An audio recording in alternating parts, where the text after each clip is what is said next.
Hey folks, welcome to the stream. I'm back. So let's get talking about where we left off. What's new with Rogue Deck Builder? Again, my name's Ted Bendixson. I am starting to take some of my game design prototyping and putting it up on Twitch, live streaming it, and also doing it on YouTube so that new game designers, new game developers can get a feel for what the prototyping process looks like live. I don't think that this kind of thing is actually shown quite enough. I think that there's so much like game development type stuff, which is like you already know what the design is going to be, and so you just got to like program in the systems. So there's a ton of content about that. I just don't think that there's really enough that's like how do you make the thing when you don't know what the thing is going to be yet? And so the more that I think about this, that's kind of what this series is becoming. Is it's kind of like imagine, what if Handmade Hero had a little bit more of a focus on like the game design aspect of things? That's kind of the niche that I'm trying to fill. So I'm working on a game. It's called roguelike. It's called Rogue Deck Builder. The goal of this project is to start making something that's actually commercially viable. And by that I mean not just targeting like the puzzle games market, but going after some of the more popular genres like roguelike deck builders. So I have a premise for a game. It is a roguelike deck builder where you literally build a patio deck. I'm calling it Rogue Deck Builder. The way that you build that deck depends on cards in your deck. So I've got these cards that are in my hand here, and I can keep adding more and more of these building cards to my hand. So I can click on these post holes and placing post holes down. So the building comes from the cards. And I even have special turrets that I can put down. And then I can end my turn here. And now I'm going into kind of a deck defense phase, right? So enemies are coming after me. And I'm gonna, shoot the guy, and I've got my turret that shoots him, right? And okay, so he's really going after me. Okay, so I won that, little altercation there. Now I am presented as one typically is in many roguelike deck builders with a choice. I can pick a new card for my deck, right? So I can add another, maybe what I decide is, as I've been playing, I haven't quite gotten enough joists. So I'm gonna pick joist, right? I don't quite have enough joists. So now I've kind of added some more joists to my deck, which should help me to complete this panel a little bit better. And I can also use boards to heal up the different sections of the deck. Okay, so this phase I'm kind of already done here. Not really many more cards to play. And so now, as is typical in the roguelike deck builder genre, enemies get harder, right? And the way that I defend myself against this is by making better or having better kinds of synergies with my weapons or the kinds of things that I'm putting in my deck, right? So that's the key element here. So again, I can pick another card to balance out my deck more. Maybe I go more joist. Joists are always useful. They're very useful, I'm finding. And then I can place a board down. And then, I could put this special kind of turret on here. And I can kind of keep playing. And it gets harder and harder and harder as you play. And you just have to keep coming up with. So I think my algorithm for how it gets harder is there's just on every iteration of the loop, the main game loop is what I call it. the enemies themselves, I actually just have one more of each enemy. So it's not what I would call particularly sophisticated, right? Something much more sophisticated would have you, would start to introduce, like if I was playing Hades, for example, which I would also characterize as kind of a light rogue-like deck builder. The deck building is lighter on that. It's not as it's not so heavy. But Hades, for example, not only do the enemies get harder, right? But you start throwing bosses in. You have different rooms that you're going to, different environments. So the environments that you're going into change. The enemies have different movement patterns, right? You've got guys that kind of you've got the big fat guys that kind of go across the screen or whatever. So the way that it gets harder is not purely mathematical. It's not purely through procedural generation, but it's also by having a set number of different hard enemy types, each with different kinds of strategies, and then you have to figure out what's going to best counter all those strategies. So that's a more sophisticated way to make the game harder, right? Right now, all I've done is kind of stubbed in a simple way to make the game harder. So I added another turret to my deck. So now my deck is starting to go kind of more in I would say it's a little bit more joist and turret heavy, right? And that's because I started to add some more of those cards into my card deck. And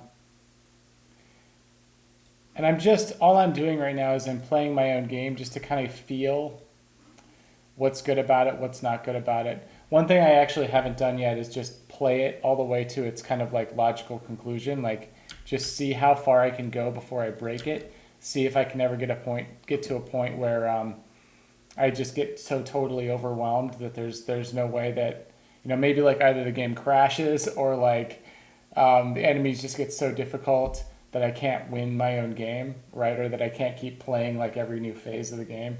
There's natural limitations that will happen with something as sprawling as a game like this.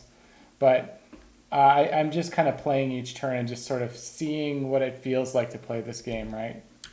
And I'm just kind of, I'm trying to be open-minded about what this is, and I'm trying to I'm not trying to force this game into being anything in particular. What I'm trying to do is just observe and notice the patterns and see what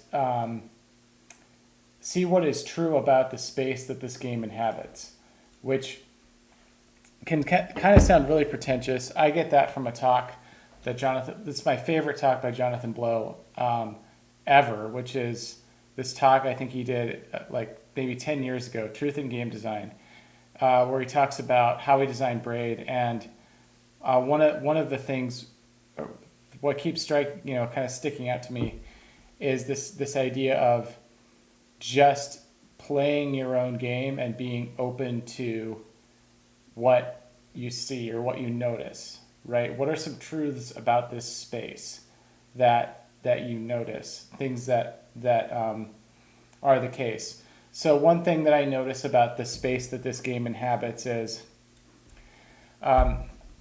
it's really, so for one thing, the deck structure can have it can have these larger spaces, right? It can have smaller enclosed spaces, and then it can have larger enclosed spaces, because you put the post holes down one by one, and then you put these rim joists, you use these rim joists to kind of connect them, right? And so one thing that is true about the space that this game inhabits is these size panel areas can be they can be of varying size. And there's a consequence to that, because because these panels are actually vulnerable. So if an enemy destroys a post hole right there, then the entire panel that it's connected to collapses, right? It's like a deck collapse, and that's kind of one of the things that I did to research this game. Was I went and I looked at collapsed decks, just to be okay, well, what typically causes a deck to collapse, right? What are the things that people are kind of expecting when they when they deal with a game about decks. Well, a lot of times it's like somebody didn't properly reinforce their deck, right? So they put, a post, they've got like this big deck section, but like no supporting structure, right? So one of the rules of this game is as soon as any of the supporting structure goes away, then everything sitting on that panel collapses. And if you, the player, happen to be standing on that panel, then you instantly lose. Well, so now we're starting to get kind of into the emergent truths of this game, because would you agree then that it's a greater risk to be standing on this panel, right, than it is to be standing on this panel? You're more vulnerable when you're here, right? So that's true. That's not something that I made up, right? That's not something that I even thought of before I started to design this game. It's true. It's true in the sense that it's out there. It's true in the sense that it's real in the universe out there, not something I made up. So it's just true that I am more vulnerable if I'm here. Similarly, if I was to be on this panel over here and an enemy is attacking it, I'm even more vulnerable because there's more of this space that I'm on that where if I'm standing there and they attack it, I lose. Or if I have a lot of like important parts of my deck that are sitting on this panel, it's more vulnerable, right? So that's like straight up true. There's no way around that. So it's interesting because now all of a sudden, not with me inventing it, not with any intentionality behind it necessarily, but simply by me noticing the truth of this game, there is a natural risk-reward trade-off that is inherent to the set of rules in this game. And that risk-reward trade-off is, if I'm fighting a guy, he's coming at me over here, and I'm standing on this panel, right? It's a bigger risk for me to be on this panel, but the reward is using fewer of these resources to get the panel up and going. That's one of them. But I can also reinforce that reward. Because what I can do is I can say, maybe there's a special kind of turret that gets improved firepower when it's sitting on a larger panel. So the larger the panel, the more the firepower, right? Which was the design of this one. This turret right here, the A turret, stands for area. It fires more projectiles when it's sitting on a larger surface area panel, okay? So it doesn't shoot as many when it's here. It shoots a little more when it's here. It shoots a crap ton when it's on this, okay? So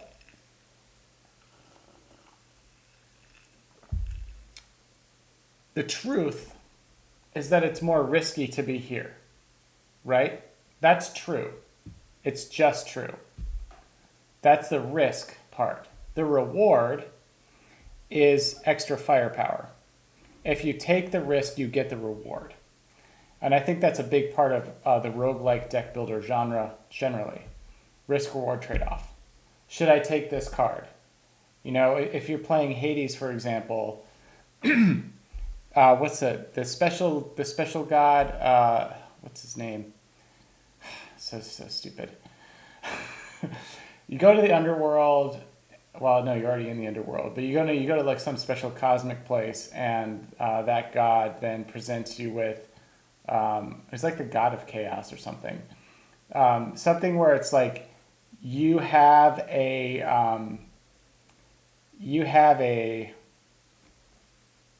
usually get some kind of a debuff for the next 3 or 4 rooms, right?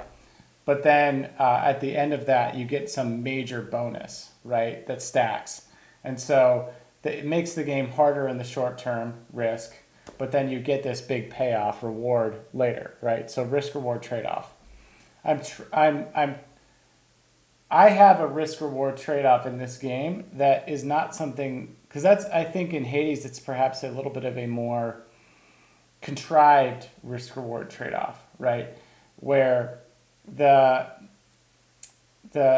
they create a character, right? So there's a character that presents you with that risk reward trade-off. It's not something that naturally emerges from the set of rules that you have picked. In this case, with this game, actually, the risk reward trade-off is naturally occurring, you could say. It is an emergent consequence of this particular set of rules. It's just true that this panel is riskier to be on it than the smaller one. You're safer when you're on this, right? Especially when you get a ton of enemies that are attacking all these different parts of the deck at the same time. So that's kind of interesting. And that's part of the strategy then will be for you to pick those risks appropriately. Now this kind of gets to be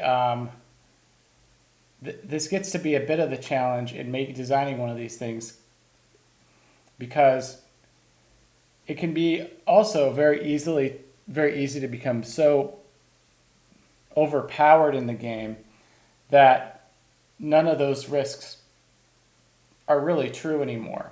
So they might be true risks that you have, but they're also not they're not necessarily as salient, because maybe you're just so powerful that the risks never present themselves to you. And I'm kind of starting to notice that being the case with this. And what I mean by that is, right now, I'm just so darn powerful, right? That I can withstand, basically none of the enemies even get close enough to do damage to the deck, right? So I'm going to have to start putting in some systems to modify that, to make it so that I am more vulnerable, so that I can start to really feel the consequences of enemies coming and doing damage to the deck, right? So there's something that's still not quite right about this. It's almost too easy to play, and I think that's that's a lot of what game design is just playing your own game enough to start to see what the problems are. So I'm not yet, based on like the kinds of enemies that are in the game, it's not really it's not much of a challenge yet. It's actually just too easy. Especially once I get some of these like really overpowered special kinds of turrets that I can place on the larger deck panels, right? And I'll show you that, because that will get a ton of firepower. So that's a bit of a problem. I think right now the game is too easy because it's too there's not enough of a precondition to placing specific. So I can use a board to panel that over, and I can also use a board to cover that. There's not enough of a precondition to placing turrets. Turrets are almost so easy to place that it's like a problem, because you get so overpowered so fast, right? If I have a bunch of turrets in my hand, right, in my card deck, then I can easily build out this entire section, and I can easily have just an absurd kind of fortress of very fast shooty turrets.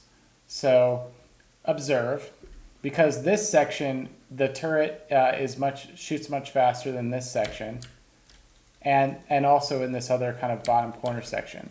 So the rate of fire depends on the size of the panel that it's sitting on. So that one is just an absurd gun, right? Because that's kind of the way it's programmed. It's programmed to have. So I'm actually just going to skip. I'll kind of keep building out my deck.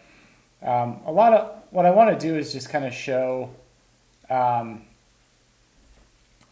as you play, it's this process of just I don't know, meditation's probably maybe not the best word, but it is a practice of, when you make a game, you have to, the best games I think are made when the creator just played them so damn much that really it's like you're interacting with a far more experienced player than yourself. Somebody that that just knows this game inside and out. They know all the secrets, right? Because they played it so much.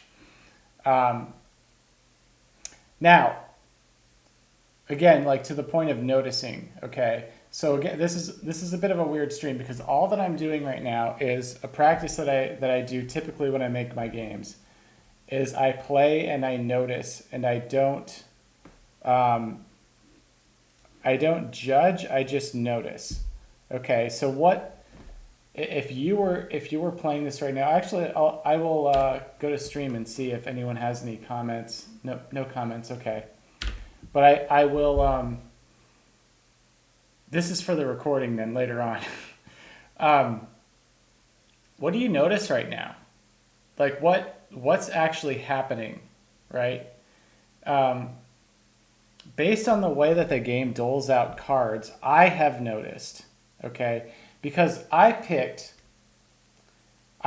joists for my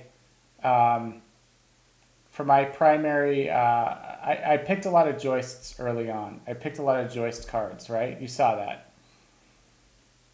And because I picked a lot of joist cards and I added them to my deck, this deck, I actually put myself in a bad position, okay? Where now I can no longer build onto my patio deck, right? And the reason I can't is because I've got too many damn joists and not enough post holes. So I have offset my balance of post holes and joists that I need in order to continue to expand the deck. And because I can't play those cards, right? This is another thing that I have noticed, okay? Not something I imposed, but something that I noticed while playing my game, okay? I noticed that there is a big benefit that you get from playing cards, right? Why is that? Because this game preserves, or at least the way that it's programmed now, okay? The way that it's programmed now, it preserves any cards that you don't use on every deck defense phase, okay? So it'll just hang on to those cards. All right, well, maybe that's good, maybe that's bad. I'm not judging it. The point is not to judge. The point is to simply observe what happens when that is true, right? What happens when that's true is I can get into almost like a card deadlock, right? Which is where we are right now. I can't use any of these because I don't have any post holes. If I did have a post hole, then I could use one of these, right? So I can't. I have to end my turn. And let's see. I think I have it where you draw up to 7 cards, right? And we've got 6 cards in our hand, right? And so that 7th card would really help out.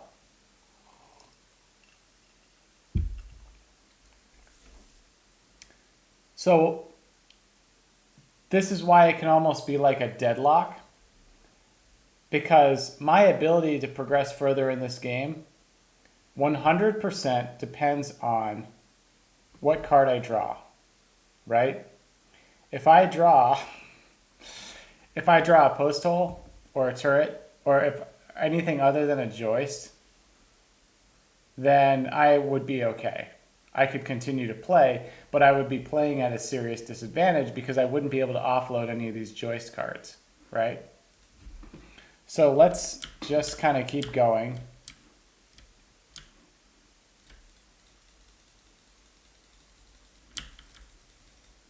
So I got some more guys that are coming.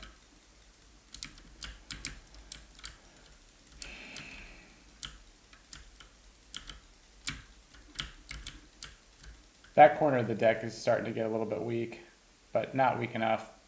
Okay, so now if I was to pick another card to kind of shuffle into the mix, right, what's the best one to pick? Probably a turret, right? Definitely not joists, because I've got so many joists right now. Yeah, and so guess what? The situation that I predicted happened, right? Now what I've got is a hand full of joists, and I can't play them, right? I can play the board because I can heal, right? But now if I have another, if the next card that I draw is a joist, like I'm effed. Not like a little bit effed, but like kind of like completely effed. So that's interesting. Again, I'm not judging, right? But generally speaking, when we make games, it's usually I tend not to like a lose condition that is not like an official lose condition, if that makes sense. Okay, so now I can pick another card, but see, the thing is, it almost doesn't matter if I pick another card. Picking another card will offset the balance of stuff that's in my deck, right? Okay, perfect. So this is actually ideal, right? And this is kind of like why you should play your games over and over and over and over again, to almost the point of obsession, right? To the point where you're spending thousands of hours playing it, to the point where you've played it far more than anyone else who could play your game has played it, right? Because you notice the different situations that you can get into. You see things like, gosh, I can get into this. This is a consequence of the set of rules of this game. This is a possibility that can happen, right? I can get into this state. And that's, I would argue, not good, right? So the set of rules of this game, there's, I would argue right now, like, there is a problem here, a very clear design problem. And that problem is, it's possible to get into a kind of card deadlock, right? Where just due to random chance, not necessarily due to bad choices on behalf of the player, right? Because if it's a bad choice that the player makes and they were kind of warned about it, right? Like they were, in advance, they were kind of like, maybe, okay. Actually, like a good example again would be in Hades, where you've got the god of chaos or whatever. He presents you with a choice that's like, oh, these next 3 rooms are going to be so much more difficult, but then you're going to reap this reward at the end, right? And you're just not prepared to take the challenge, and you decide to do it anyway, and then you get destroyed, right? Well, I think that's a fair way to lose, right? Because the game warned you about it. They said, I don't know, maybe you shouldn't be doing that, but you did it anyway. This is not a good problem to have. This is not a good situation to get into because I didn't warn you that it's possible for you to draw so many joist cards and to get basically into a building deadlock state. I didn't warn you about that. There's nothing that said, hey, I'm not so sure you want to balance your deck that way. But even if you did, the thing is, this problem could still happen due to pure random chance anyway. That's the thing. So even if I played the game and I didn't pick any new cards to add to my card deck, I could still get into this situation, right? Just by accumulating too many cards that I can't use. So I would say generally this game has a problem, right? And that problem is it's possible to accumulate, actually I'm just going to say I have all of these written down, but it's possible to accumulate so many of the same card that you can't use, get into a sort of building deadlock, right? So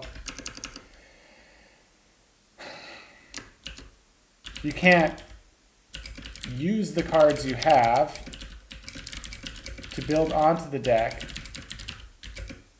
right?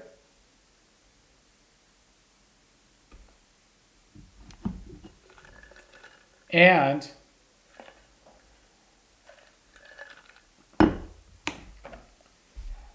because you can't use those cards, you don't draw new cards.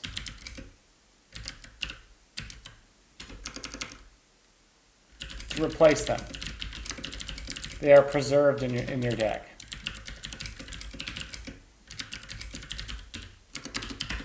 Okay.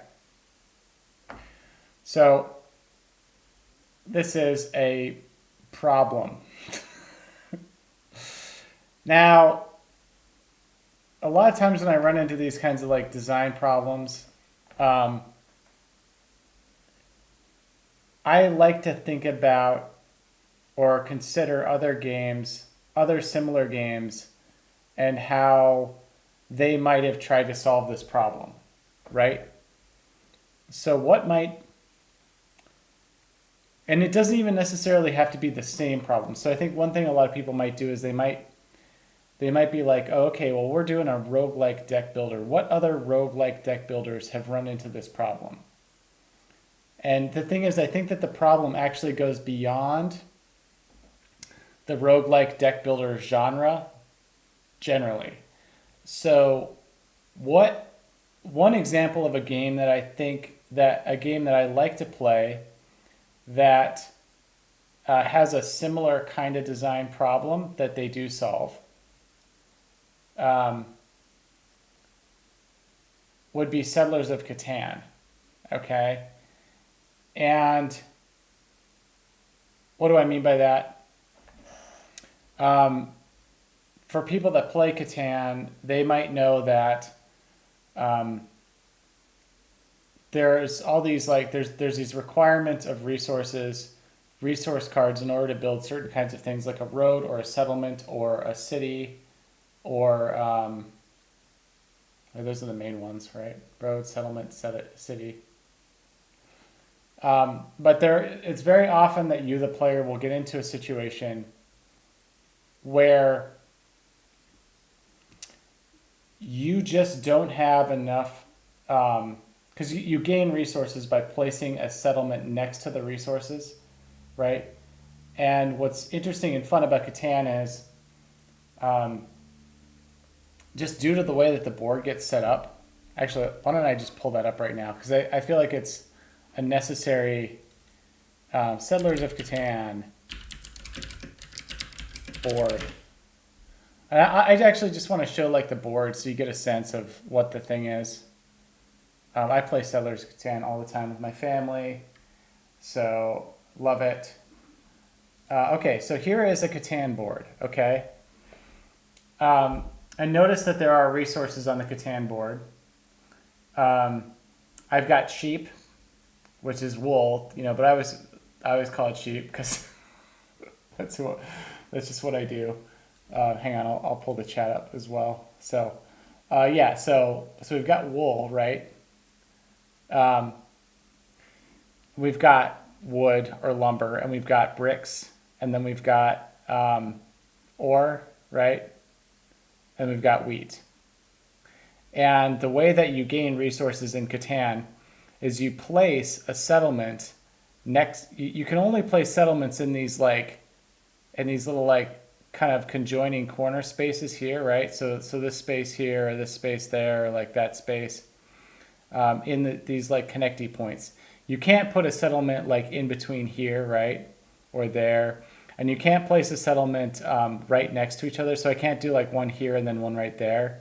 I I think the reason for that is, what was the reason for that?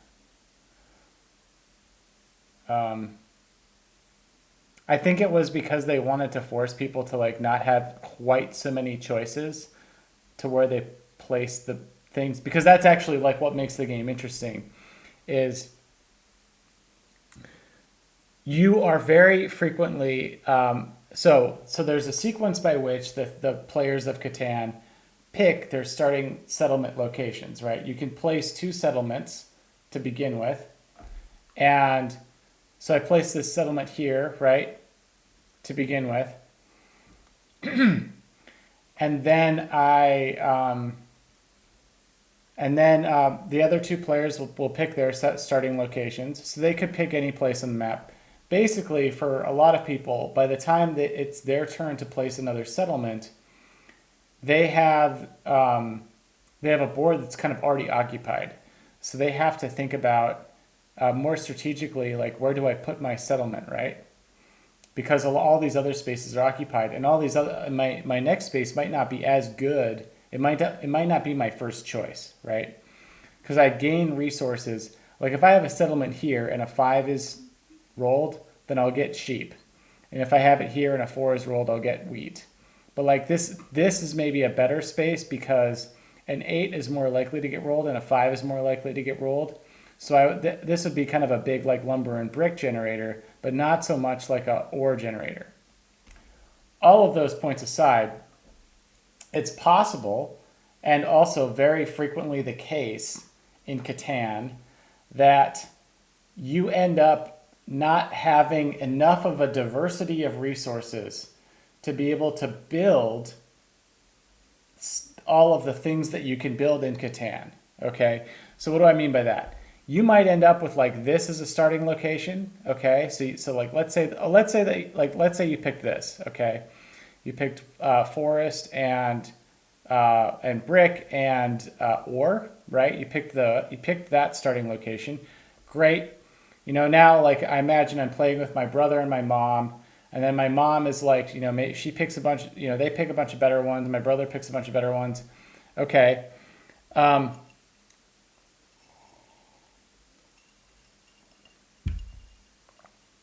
Then now it's my turn, right?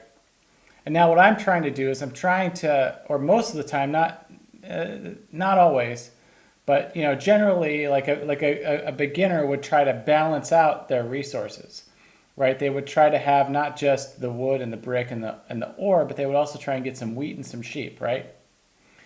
Great. But the problem is, what if there's no wheat and sheep spaces on the board that you can put a settlement on? What if maybe this is one of the only options, right? And so then I don't have any sheep, right? But that's a problem. So you'd have no way to get sheep, right? Building costs.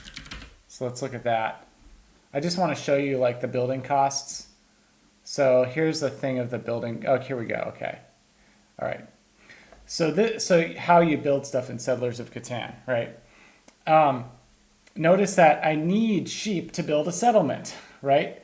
So now I'm in like a bit of a deadlock, right? Because let's say that I've got a settlement here and a settlement here. I've got and I have a way to make wheat, and I have a way to make wood and brick and ore, but I don't have a way to make sheep, or I have no way to get sheep, right? That sucks, right? Because then I would just be rolling and rolling and rolling, and also it's a deadlock because it's a deadlock because I need sheep in order to place another settlement down, right? If I don't have sheep, I can't put another settlement down. That sucks. So chicken and egg problem, right? I can't get sheep because I don't have a settlement that produces sheep, but I need sheep to produce a settlement. So it's actually a problem that is very similar to the kind of problem that I have right now, right?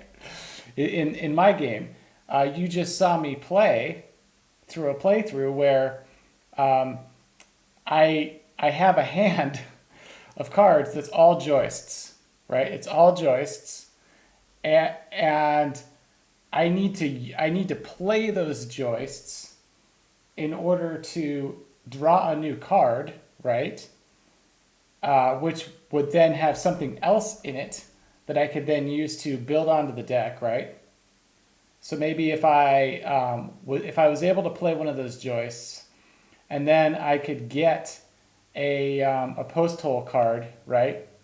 And I could put the post hole down, and then because that post hole's down, I could use up more of the joists, right? And then I could kind of like I could get myself up out of this deadlock, right? I could solve the problem for myself. And similarly here with Settlers of Catan, if only I had a way to trade some of the other resources, right, to get a sheep, so that I can place a settlement next to some sheep, so that I can start getting sheep, so that I can continue to grow, and now I have diversified resource pool, and I can crush my competition, right? So in Settlers of Catan, what is the contrivance that is in the game that solves that problem, right? Well, that contrivance is the bank or the library or the whatever you call it. There's a rule in the game that at any point in time, a player may trade 4 resource cards of any type, right? They may trade 4 resources of any type. So like, let's say that I had this settlement here, and I started getting a bunch of wood and brick, like a crap ton of the stuff, right? And then let's say I accumulated a ton of these, a ton of lumber, and I had built a road here, right, to this location that I want to settle, right, because it's got sheep. So I built a road here, and I want to put a settlement there, right? Without the library or the ability to trade 4 of one resource for a sheep, I would never be able to put the settlement down. With the library, I am able to do that, and I can put the settlement down. So what I want you to see is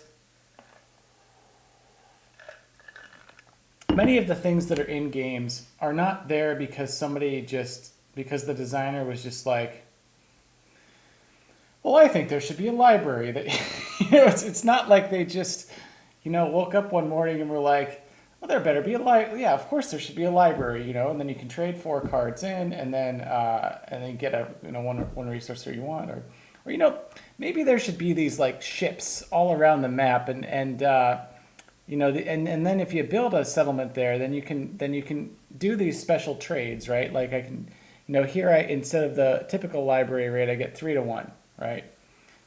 None of that stuff is something that people just at least in a well-designed game. In a well-designed game, it's not. In a crappily designed game, yeah, probably. But in a game that is as well-designed or as well-received as, say, Settlers of Catan, which I think pretty much anybody here would agree is a classic, right? Like, this is basically the classic Euro-style board game, right? These things which are natural to these kinds of rules, like the 4 resource for 1, they exist to solve a problem, right? That's why they're there. From a design perspective, they solve a problem. The library solves the deadlock problem. This is probably something, I don't know exactly how Klaus Teuber, designed Catan or what that process went like when he sat down and made it. But I would have to imagine that there came a point when considering, or just when playing his own game, that he saw that situation that you could get into, right? It was like he probably noticed, oh gosh, like I've got like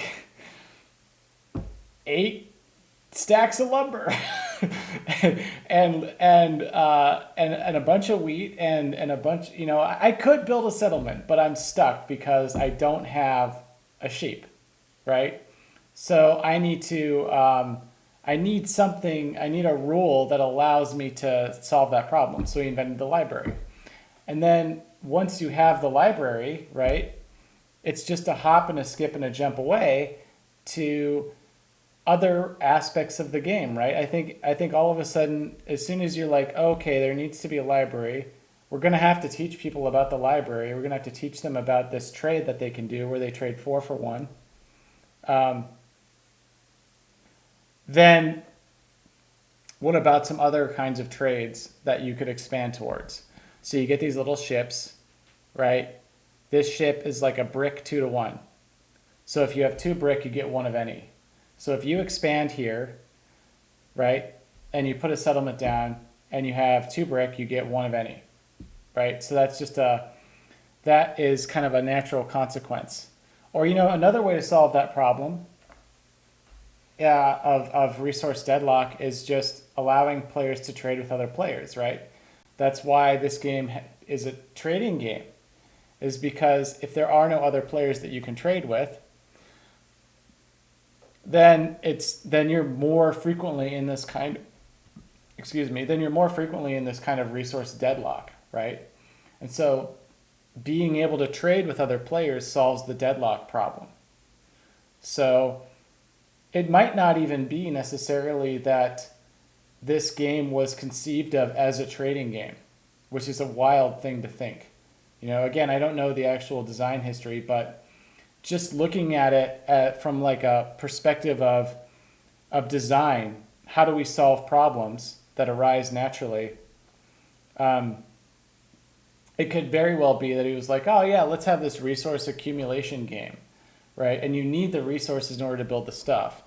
And then as he was playing with some friends, they all noticed, gosh, I've got a crap ton of wood here, and I've got a lot of brick, and you have a bunch of sheep, and I need sheep, right? And you've got some wheat too, and what if we traded, right?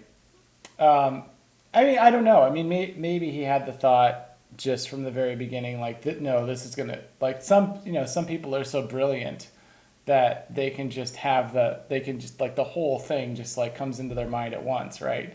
But I think usually the way it works is you have a little seed of an idea when something starts, and then you play with it, you start building systems, and then you play with that and you notice the consequences, and then you start to try and solve the problems, right? So if you can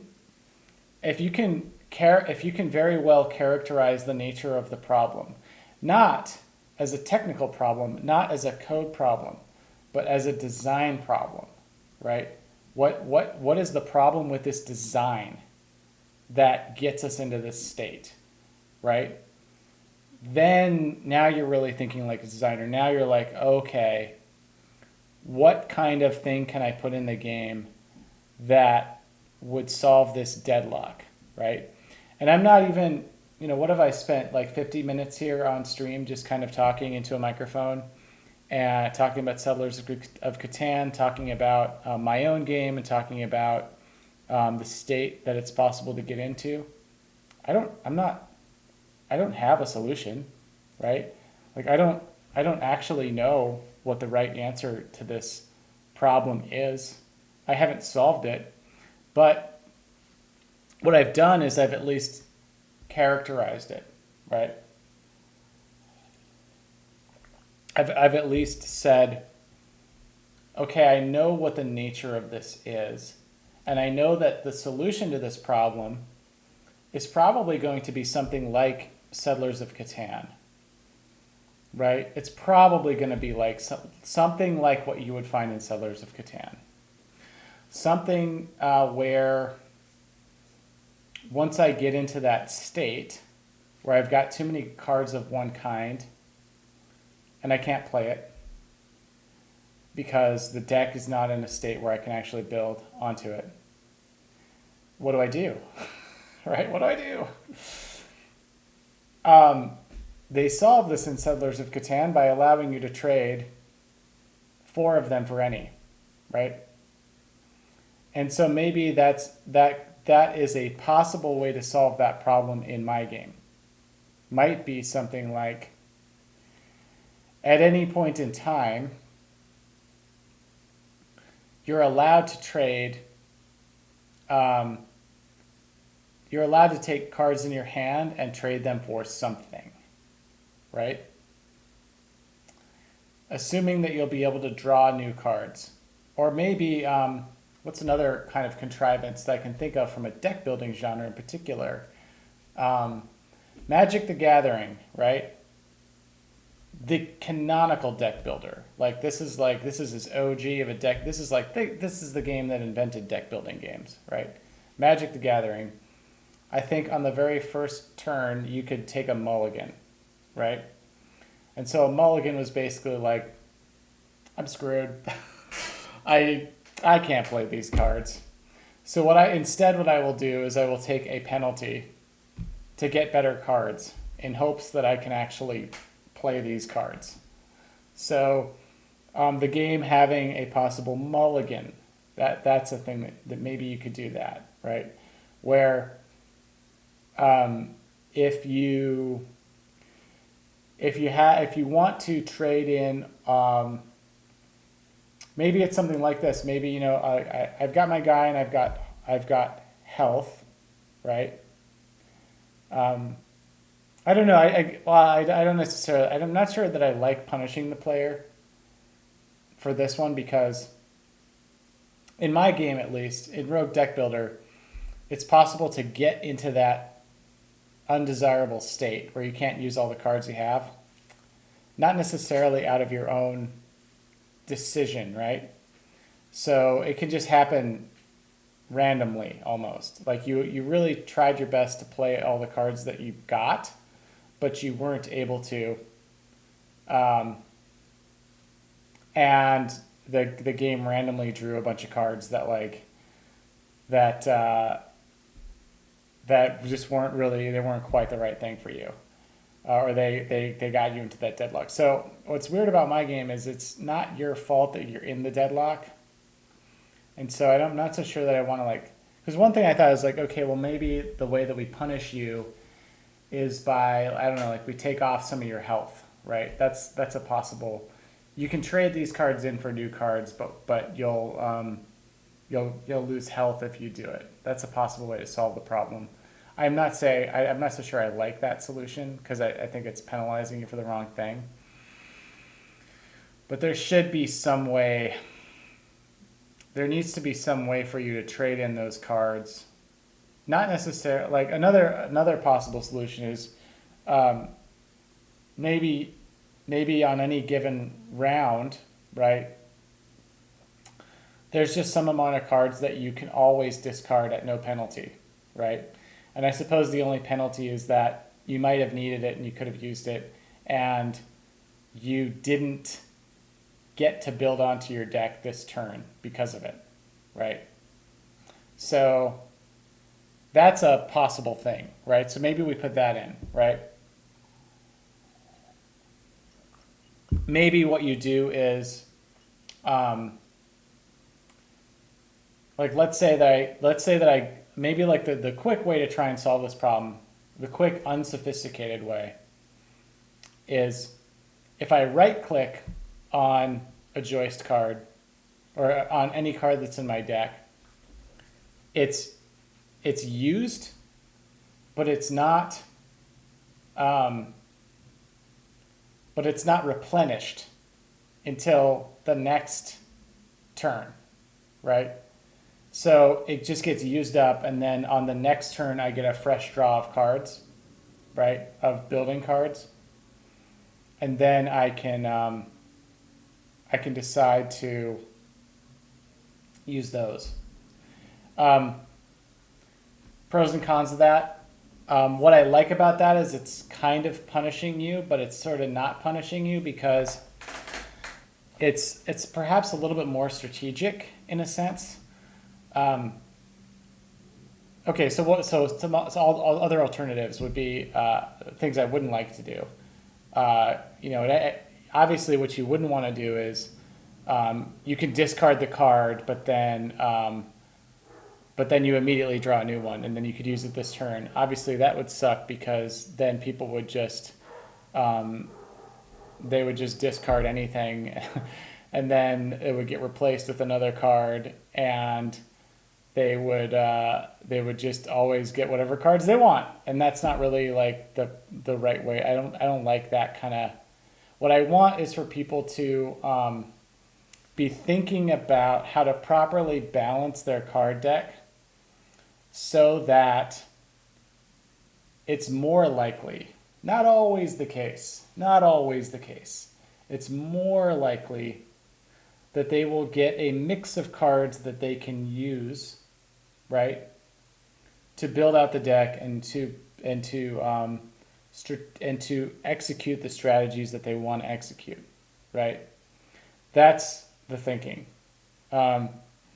So giving them that ability. So I actually think it might not be too bad, just as a first stab at solving this problem. And I'm not going to be able to do it on stream today, but a first stab at solving this problem would be maybe I can right click to discard a card, and then on the next play through, right, a bunch of new cards will be drawn to replace it, and then that would allow the player to get out of the deadlock, right? And I guess the penalty that they take is that they weren't able to use that card on this turn to build and expand the deck, right?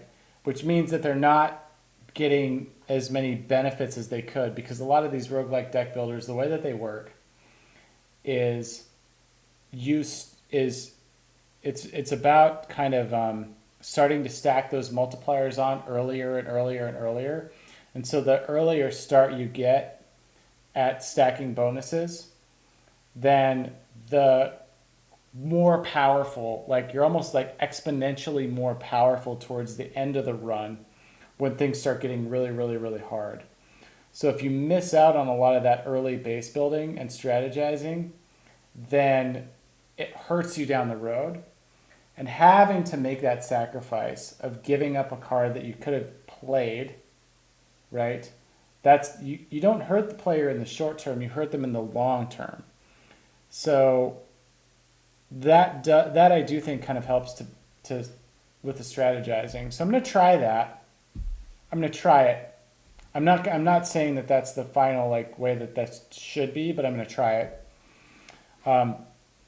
The other thing I think the game needs, which I put down here, is I said it's difficult to strategize when building the card deck because you can't see all of the cards in the deck. So it's difficult to judge how it all balances together, right? So I think when you're choosing cards, there needs to be some way to see what cards are in your deck, right? And like roughly how many of those do you have? This kind of thing is it's pretty common in many of the different deck builder genres. Obviously, in like Magic the Gathering, the benefit that you have is that you build your deck before you play, right? So you're not building the deck as you play, which is also the case in I think that's the case in most standard deck builder games. Hearthstone, for example, you build the deck before you play. But Hearthstone actually, in contrast to Magic the Gathering, Hearthstone has a really nice way of visualizing sort of the overall balance of your deck. What kinds of, do you have like too many strong creatures? Do you have too many weak creatures?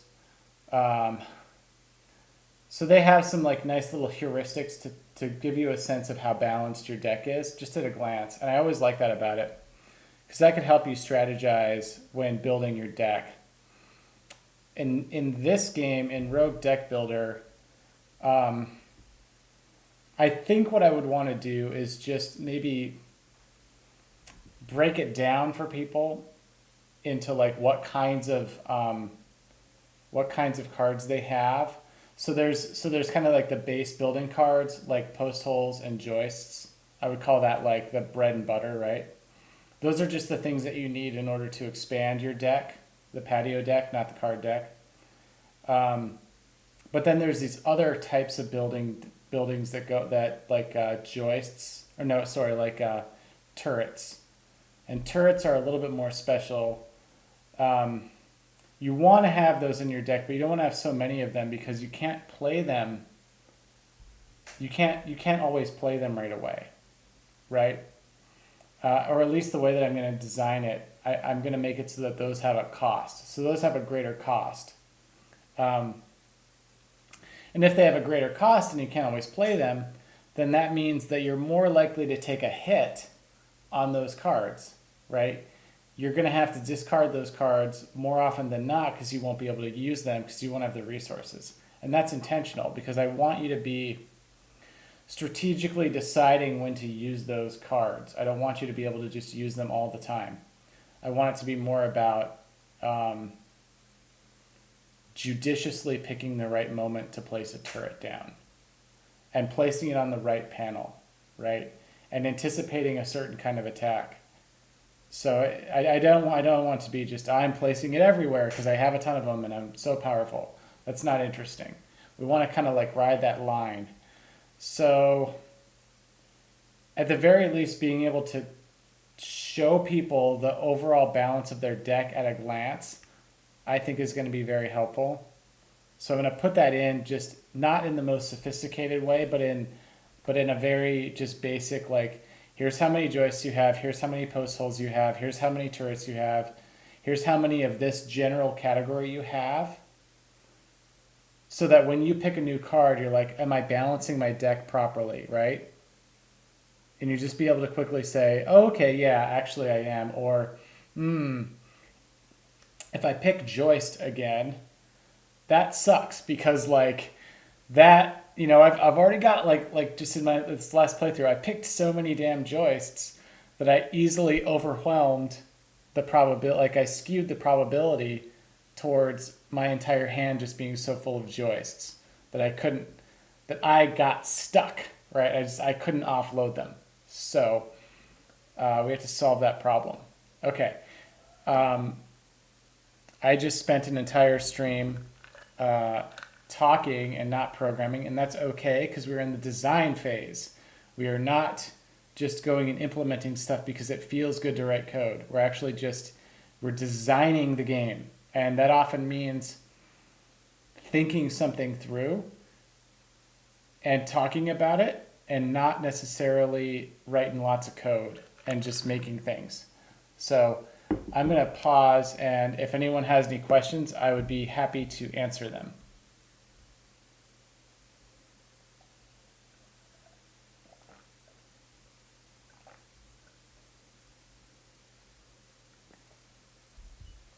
This iced coffee is very nice. It's getting so warm out here.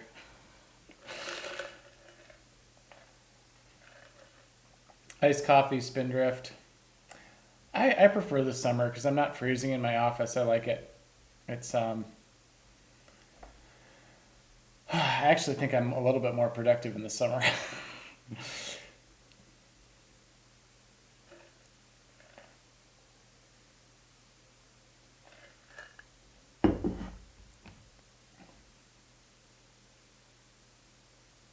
All right. Well, folks, I appreciate you. I will see you next time.